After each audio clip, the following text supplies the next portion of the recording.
అది మే నెల 13వ తారీఖు 1981వ సంవత్సరం.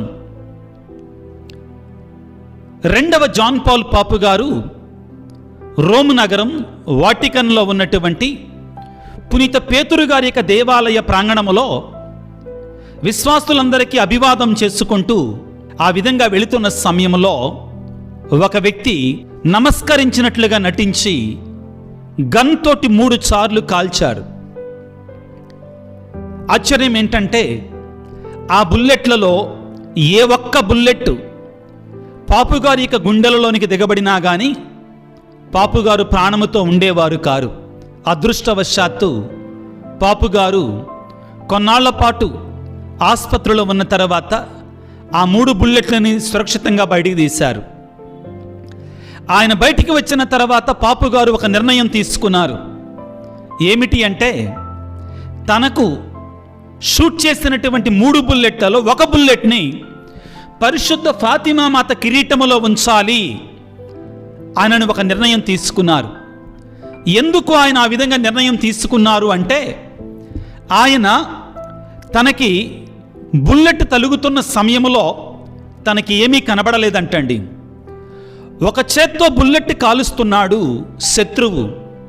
పాపుగారు అన్నమాట ఏంటంటే పరిశుద్ధ మరియమాత యొక్క చేయి, అద్భుత హస్తం ఆ బుల్లెట్లు గుండెల్లో దిగబడకుండా పక్కకు నెట్టివేసినట్లుగా ఆయనకు దర్శనం వచ్చిందట.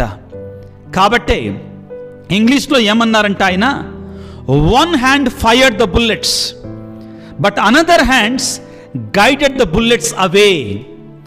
ఒక చెయ్యి నా గుండెల్లోనికి బుల్లెట్లు దించుతుంటే మరొక చెయ్యి ఆ మరియ తల్లి యొక్క హస్తం ఆ బుల్లెట్లని నా గుండెల్లో దిగబడకుండా పక్కకు నెట్టివేసింది.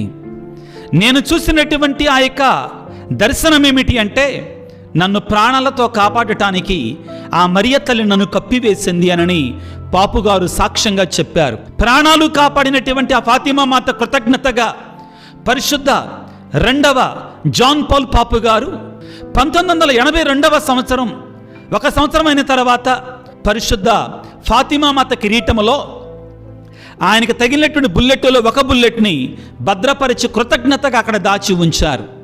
క్రీస్తునాథుని యందు ప్రియులారా, పరిశుద్ధ ఫాతిమా మాత మహాశక్తివంతమైనటువంటి మరియ తల్లి, ప్రియులకు దేవుని బిడ్డలారా, అది మే నెల 13వ తారీఖు 1981వ సంవత్సరం. రెండవ జాన్ పాల్ పాపు గారు రోమ్ నగరం వాటికన్లో ఉన్నటువంటి